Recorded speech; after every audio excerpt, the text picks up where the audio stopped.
the Pacers find themselves on the road looking for an interconference win. Buckle yourselves in, everybody. It's the NBA on 2K Sports, and here with Clark Kellogg and Steve Kerr and Doris Burke. This is Kevin Harlan. Now a chance to check out tonight's starting lineups. And guys, what are we going to be looking for in this one from Nick Batum? Well, guys, with the style of defense he plays, an opponent better make sure every pass is a smart one if he's around. Because if it's not, it'll be in his hands before you know it, heading the other way for an easy lay-in. And here's another thing I've noticed. You know, sometimes at the defensive end, he'll come out of nowhere to make a play on the ball, blocking a shot from behind when the shooter had no idea he was there. Back in Portland, the Trailblazers kick off the beginning of a homestand. They're faced now with what is probably the easiest part of their schedule. They've got a lot of home games on the docket, but they can't take anything, guys, for granted. Well, I think for Portland, they've gotten off to an ideal start this season, really. It was largely unexpected, but by no means has it been a fluke. You knew they had the potential to do what they're doing. I think you could see the potential. Just the way they're playing now, obviously, it looks like they've been there all along. But there's probably still a lot of non-believers out there kind of waiting for the bottom to fall out on this team. You know, for now, the Trailblazers are still the basketball team in the Pacific Northwest. You know, Seattle made a strong push to acquire the Kings, made a record bid, but the owners decided that Sacramento had done its part to keep the Kings, so Seattle has to wait. That's 3 misses to start the game, guys. Does not bode well here early. The bodyguard gets his first NBA start. You know, I think a lot of the players taken ahead of him in the draft don't have near the promise he has. Not to say he's going to be a star, but I think he's a legitimate NBA talent. Well, you know, Steve, I always like to see how things play out. I'm inclined to agree with you, but I'm not 100% ready to sign off on that yet. I still think there's some things he has to show me. And Clark, going back, the Blazers one of 3 teams in the Pacific Northwest. You also had the Sonics in Seattle, and Steve, the Vancouver Grizzlies.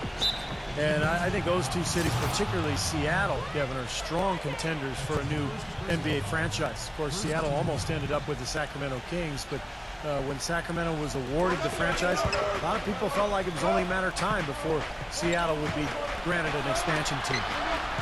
6 on the shot clock, and it's Granger penetrating. Aldridge with some nice D. You know, typically, guys, he has the body control to finish when he's in that tight. I'm not sure what happened there. Here's the bodyguard. The finger roll finish at the bucket. The bodyguard's got 5. I'm not sure you guys had a chance to catch the entire press conference, but what'd you think about his comments after that last game? Wow, Kevin, that was really something. The arrogance, just the brash cockiness, I think he took that to a new level. I've never heard anybody talking about basically taking over the world. I mean, that was kind of out of hand, wasn't it? Yes, it certainly was, Steve. Don't even have a comment for that one. Wow. Here's Lillard. An 11-point game for him in the win against the Lakers in Los Angeles. Well, you look at Paul George, my man, PG-24, a young swingman out of Fresno State. Boy, he had a terrific year last season, was the most improved player last season, and a first-time NBA All-Star. Consider how young he is. Just turned 23. And he's got the potential to make plenty more All-Star games. And I think he could ultimately be a Defensive Player of the Year sometime in his career. Here's Granger. After the made shot from the bodyguard, Indiana needs to get a shot off. T2 from Hill. He drains it as the shot clock ticks down. Takes such a delicate touch to hit that fadeaway jumper with a man in your face. And for Paul George, the 10th pick back in 2010. What a terrific find for the Pacers. Well, he was already a good player, but I think the injury to Danny Granger last season created the opportunity for George to really emerge as an all-star. And that's exactly what he did. Dangerous inside and out, excellent defensive player, has a chance to be really special. A nice shot by Granger. Boy, the drive to the bucket was nice, but how about the finger roll finish? Beautiful. The pass to the bodyguard. Robinson passes to the bodyguard. Back to Robinson. Outside for Batum. Baseline jumper. And they turn over the 24-second buzzer, signaling the shot clock violation. Well, always interesting to check out the first-year stars of the NBA, and on that list are the rookies who have been almost automatic from the field this past month. You look at the bodyguard, so solid around the basket, currently 3rd in the league. And his confidence is just going to keep growing if he continues shooting the ball like he has over the past month. You know, it's really invaluable for a rookie to have a good stretch of play like that. It can really calm a first-year guy down and allow him to play at a high level. One thing that always translates from team to team is defense. No matter who you play, if you can challenge shots and bother shooters and play together, you'll win, and that's why the Pacers had so much success against Western teams last year. Outside Hill. Granger. And the shot falls short this time. That's a shot he's got to hit. You don't get too many better looks from that range. Lillard attacking, steps back and fires. And that one's good.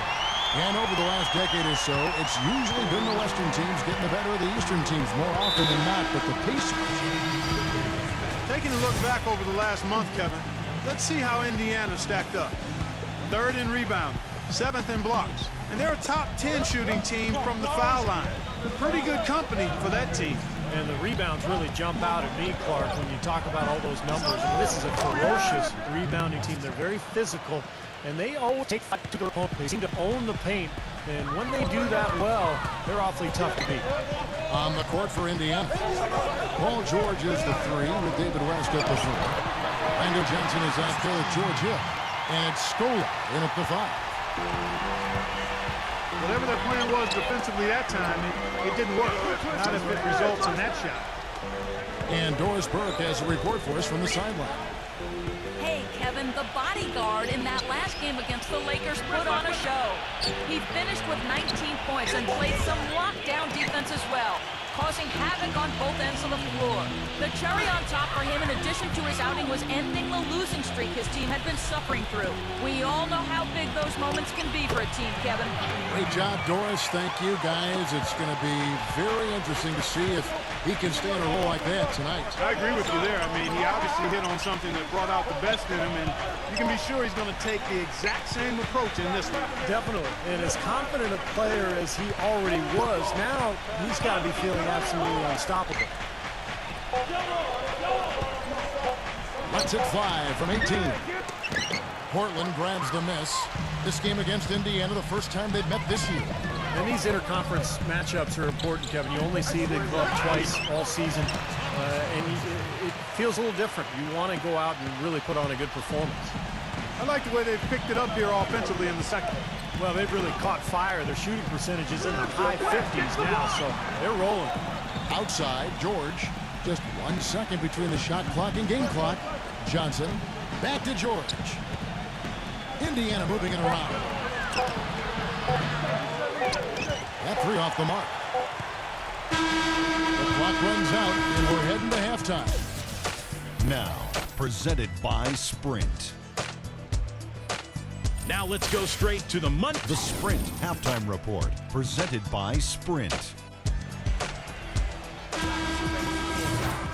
Well, it's been a one-sided affair so far through the first 2 quarters, but there's plenty of time to mount a comeback. Well, how about LaMarcus Aldridge in this one? He's got 11 points, and 7 of his points have come on free throws, which is a big bonus. Well, he's earned it because he has played an aggressive game of the offensive end, really attacking the defense. And now let's check out the lineups courtesy of Gatorade, all fueled up and ready to go for the second half of basketball. On the floor for Portland, Robinson and Aldridge down low. Bodyguard is out there with Damian Lillard. And it's Batum in at the small forward. Tries to save it, and out of bounds as the Pacers gain possession. With a break in the action, let's take a peek at the top rebounding teams in the NBA this season. In third, the Pacers. Yeah, this team's success has always been tied to their rebounding, just a physically dominant club. Well, Indiana's success last season was built around its defensive prowess, and they usually would set the tone at the start of the game. They were one of the best in the league at allowing the fewest first quarter points. George dishes to West. No block shot.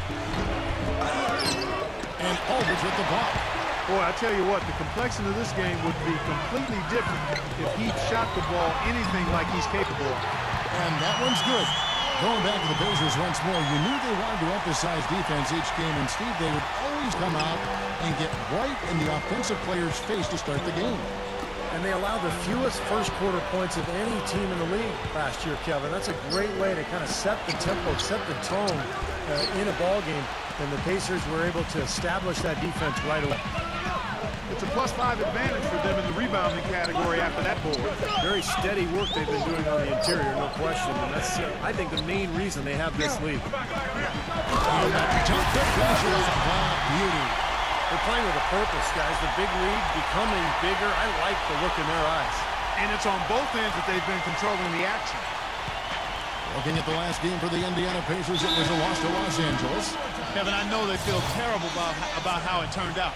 I mean, the game was really going as expected until they got surprised with the surge late in the game.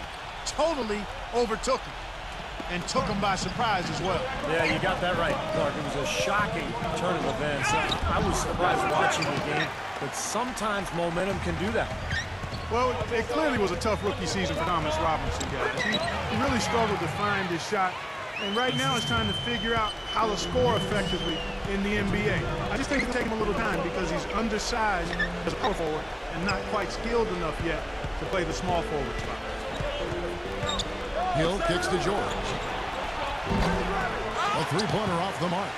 That's 5 shots without a conversion. A very tough start coming out of the half. From the sideline, let's catch up with Doris Burke. Gentlemen, Roy Hibbert is pretty good friends with Tim Duncan. Hibbert recalls when they met. He said, I met him when I was a kid during the 2001 NBA All-Star Game in D.C., and he actually remembers that moment. We share scouting reports on other teams. It's just a friendship. I learned from him, and you know, he's the best. So I don't know if he picks up anything from me, but I definitely learned from him. Kevin, a great tutor for the young Hibbert. Hard to think of a better mentor for Roy than the great Tim Duncan. Thanks, Doris. And for Robinson offensively, do you think he can turn it on, Steve? He's got a lot of athleticism. I think he's best suited as a rebounder, a guy who can come in with great energy, probably off the bench, but he doesn't have a polished offensive postgame at this point. Well, still a great start to the half after hitting their first 3, even before that miss. George passes to Granger. Shot to stop the drought, and the layup is up and in. Granger's got 10 points in the game. One of the reasons they're behind is because we haven't seen enough of that. He needs to become a bigger part of the offense. McCollum with the ball, now guarded by Stevenson. Here's the bodyguard. 11 points in the game. Deflects the pass. Fast break. Here comes Indiana. Here's Stevenson, and it's blocked by Wright. A little under 2.5 minutes off the clock now here in the third. And the basket by McCollum. All the points these defenders are allowing inside is inexcusable. That's 5 baskets in a row, and they've all been practically lay-ins. Yeah, they've got to harden and toughen up down there, guys. Stevenson dishes to Heinrich. Pass to Granger. From deep. Here's the foul. It's on Mahinmi. That's foul number 2 for him. Looking at Portland, they took a win in their last game against the Los Angeles Lakers. Tell you what, the way they shot the ball that game, Kevin, it looked like a shoot-around out there. It sure did, and all the more impressive because they did it on the road. You're not supposed to be able to get that high in an opponent's building. He's very savvy in traffic. When he gets inside, has a kind of an uncanny way of shielding himself from contact and finding a way to finish at the rim. Yeah, and I also love the way he can torture a defense by using the good old-fashioned pick and roll. When they execute it well, and he's on the receiving end of the pass, mark it up. It's 2 points. And what do you guys think so far about the offensive approach for the Trailblazers? You know, one of the big stories has been the 3-ball. It's been a key part of their offense throughout the game. And one other thing I would add is the mid-range game has been really impressive. I mean, they're showing great touch on some of those 15, 17-footers. The bodyguard. And Wright kicks to Robinson. Portland moving the ball around. Down to 5 on the shot clock. Blocked. 1:15 left in the third quarter. Heinrich passes to George. And the 3 off target. Nobody near him. He'll normally make that one. Stevenson kicks to Heinrich. Heinrich, right side. Scola sets a screen for Heinrich. Pass to George. George gets a screen for Mahimi. And George, here we go.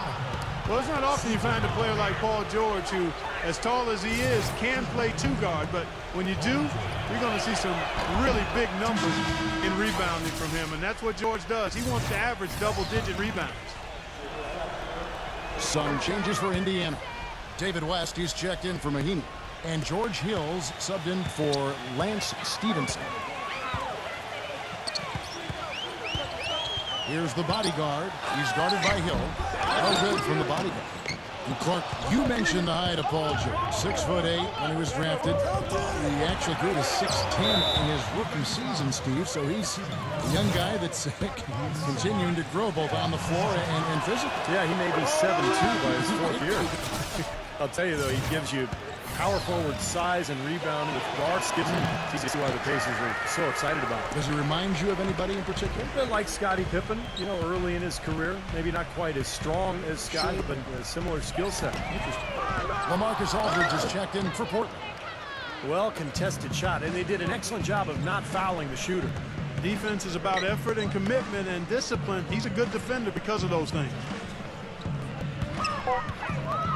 Here's West. And the officials whistle a foul on the shot. The bucket's good. He'll go to the line. This will be his third free throw shot of the game. Well, his free throw numbers this year are below 70%. So when he's getting to the line, he has not been effective.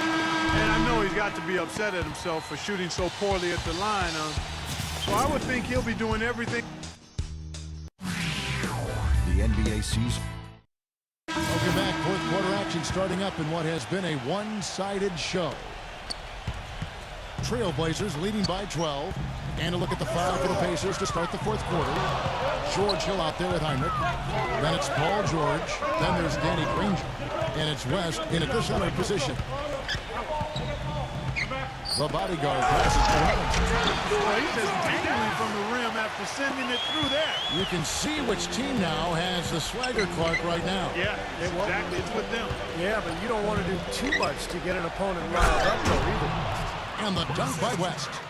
Well, as far as the defense goes, Clark, that is not what's going to keep them in this lead. Yeah, but from the other perspective, you can see just how much that dunk pumped those players up. Oh, yeah. Yeah, I agree, guys. I sense a little bit of a momentum shift here. You know, even though it was a down year for the Blazers in terms of their overall record last year, they still enjoy quite a bit of success at home. It's one of the better home court advantages in the league. The Pacers making a switch here. Scola's checked in. And for the Blazers, as you said, that year they won. But Steve, they still managed to finish 22-19 here in Portland. Well, it's a young team, very talented starting five, but very little depth. And I think over the course of an 82-game season, the lack of bench help really cost Portland. A lot to be excited about, some good young talent, and a home court that traditionally has been very positive for this team. Well, a lot of basketball pundits, so to speak, would like to eliminate lottery pick protection outside the top three from trades. They feel it gives teams too strong an incentive to tank. You look at the Blazers last season, they owed their pick to the Bobcats. It was 13th or lower, and they finished the season 8-26 after going 500 at that point. So maybe a little suspicious. Pacers trail by 13. Hill dishes to George. West. Pass to Granger. Defended by Lillard. Granger kicks to George. Back to Granger. 6 to shoot. Hill. The feed to George. The fade away. Portland grabs the miss. Aldridge has got rebound number 9 now. What an effort here tonight. Ron Clark going back to the Blazers. They finished the season among the worst defensive teams in the entire league. And that's where they got to improve, Kevin. They did a decent job of denying looks on the perimeter, but they didn't get blocks or steals, so not a real force defensively. And among the worst in fast break points and points in the paint as well, so they clearly have some areas they can shore up. And now Doris Burke has an update from the sideline. Hey, Kevin, during that last break, I heard Frank Vogel addressing his team. He let his players know that they've got to do a better job on defense. He said, they're scoring any way they want. We've got to show show some pride here. Let's make a stand defensively, get us stops, and get on a run of our own. Do they have it in them, Kevin? And that one's good. This is great. Three-pointers going down quickly at both ends. Yeah, it took them no time to answer back on that possession. Hill passes to Granger. And over 2.5 minutes in the books here in the fourth. Good.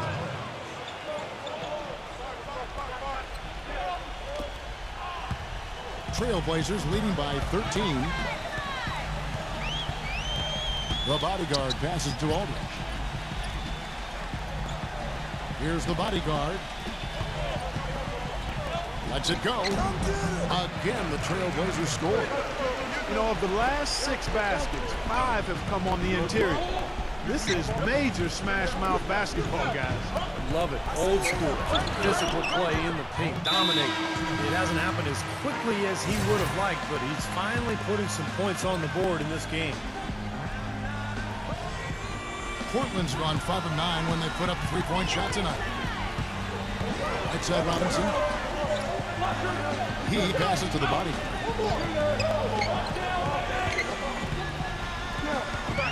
Back to Robinson. And a foul on the shot. He'll go to the strike for 2. It's going to be on David West. Well, this guy's an animal on the glass, Kevin. I mean, there may be some bigger and stronger rebounds in the NBA, but nobody plays with this kind of energy and zeal. And another thing I love about him is his willingness to really get in there and mix it up. I mean, to put his body on the line if that's what it's going to take to make a play. Well, I tell you what, the Pacers did a lot of good things last year. Defended well, protected the rim and their home court. Really, the one area for improvement is probably the road record. They could get better in that area. Well, he's having a great half here. Exactly the opposite of the first. Trailblazers leading by 10. The bodyguard passes to Aldridge. Feeds to Williams. The pass to the bodyguard.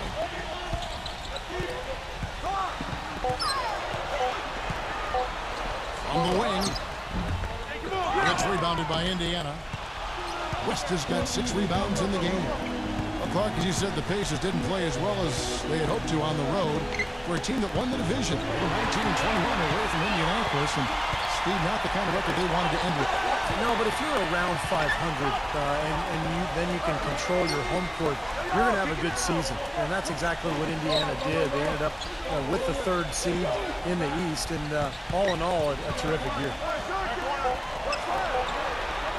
13 feet away. The kick out to Williams. Dishes it to Batum.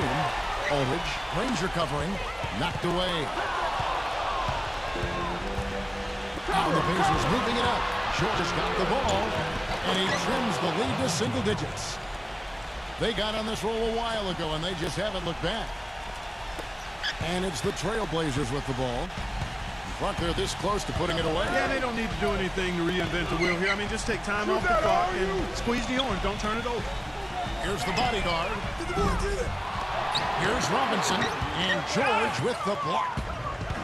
Now the Pacers moving it up. He feeds it to Hill. Granger. Here's the bodyguard. 6-second difference between shot and game clock. There's the dish to Aldridge. Robinson inside. There's the bucket. Good. They got to feel pretty good about this win tonight, guys. Defending their home floor. Yeah, and just riding it out here now. I mean, they gave the fans what they wanted.